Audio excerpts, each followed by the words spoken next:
Welcome to the Real News Network. I'm Paul Jay in Baltimore, and welcome to this week's edition of the Black Financial and Fraud Report with Bill Black. Bill's an associate professor of economics and law at the University of Missouri, Kansas City. He's a white-collar criminologist, a former financial regulator, and the author of the book, The Best Way to Rob a Bank is to Own One. And Bill joins us today from Davos, Switzerland. What are you doing in Davos, Bill? I'm part of the Greenpeace counter Davos event. So Davos has this annual meeting, the World Economic Forum, that brings the wealthiest corporate heads and some key politicians out as well, and they work together and purportedly make the world better. Some people are rather dubious about that. Greenpeace, as a counter Davos event, gives the Public Eye Award to entities that people vote as the worst corporate entities in the world during that relevant time period.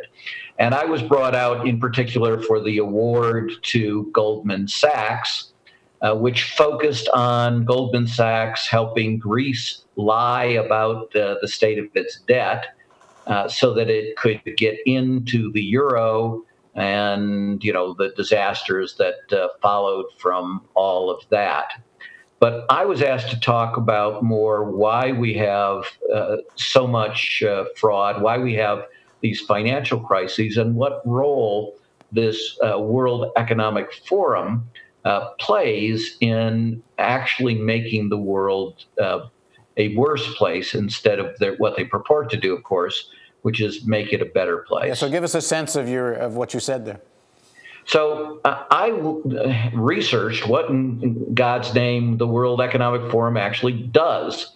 And it has two primary products. One is this Global Competitiveness Index, and the second is a Global Risk Report. And I discovered that this Competitiveness Index is really a glorified, expanded version of the Washington Consensus.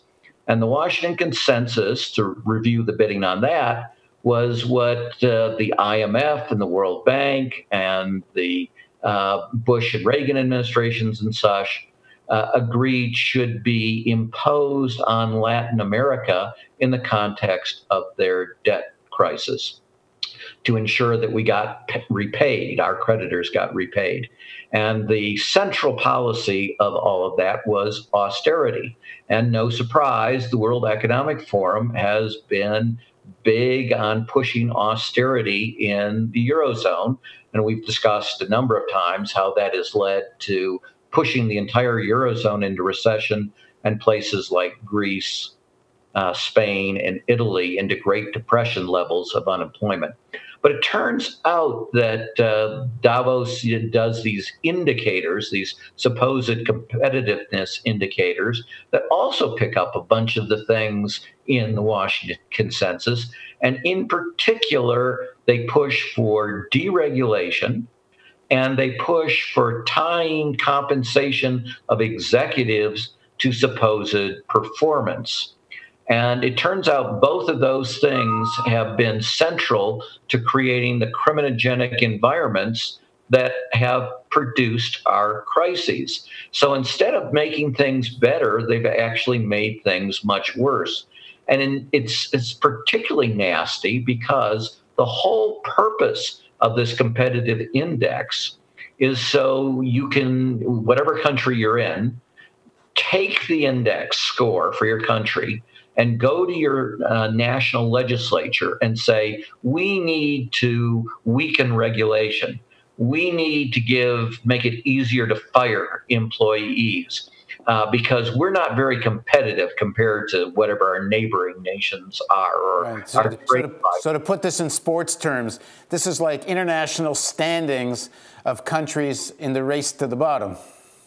Exactly. Designed by business, for business, to make it easy for business leaders to become ever wealthier at the expense of everyone else. Now, I don't think they intend to make the world a better place for crime. But that is the unintended consequence of what they're doing. And of course, in some cases, it's quite intended by some of the business people that are doing it.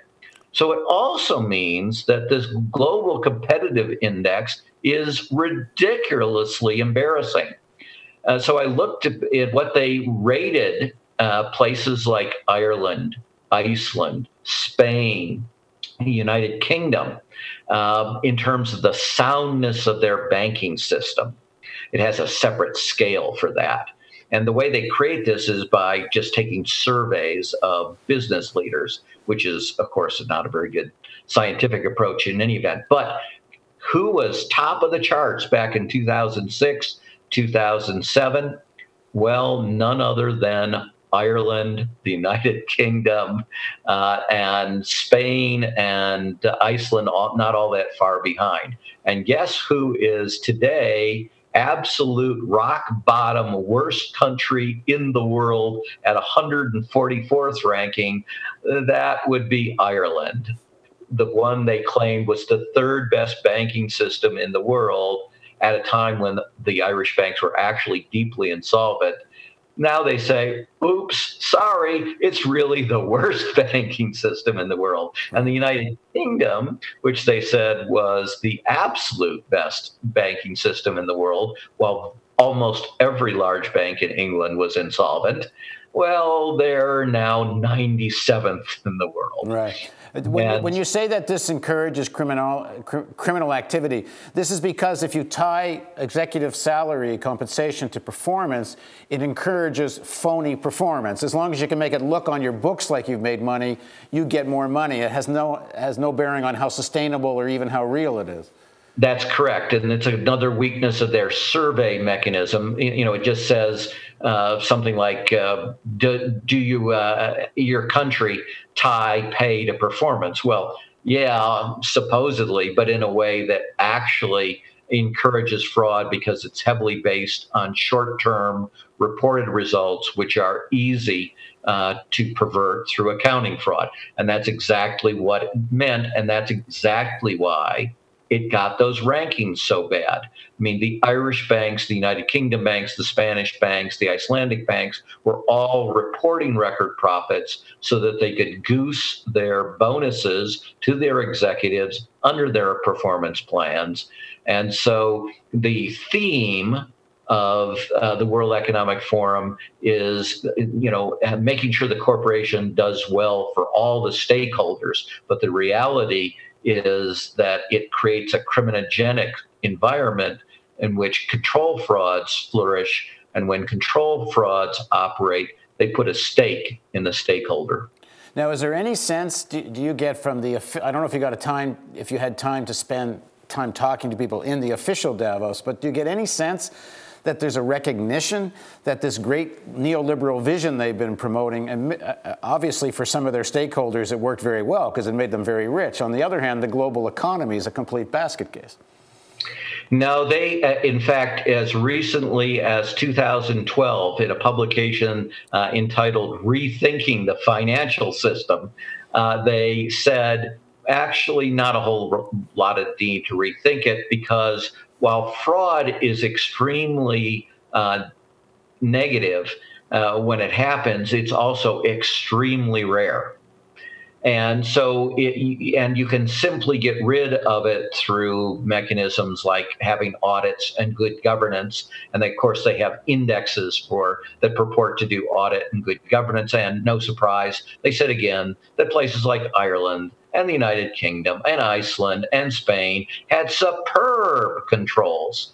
And there's simply no success stories. And I guess it also works well when the United States, for example, can say what happened simply isn't fraud, even though I don't know what else it would be, because it meets every definition one would think of fraud in terms of what Goldman and others like them did. Absolutely. In fact, the government, through two different agencies, the Federal Housing Finance Administration and the Securities and Exchange Commission, has put in formal legal pleadings that Goldman Sachs did engage in acts that constituted fraud against both Fannie Mae, Freddie Mac, and their own customers. Thanks very much for joining us, Bill. Thank you. And thank you for joining us on the Real News Network.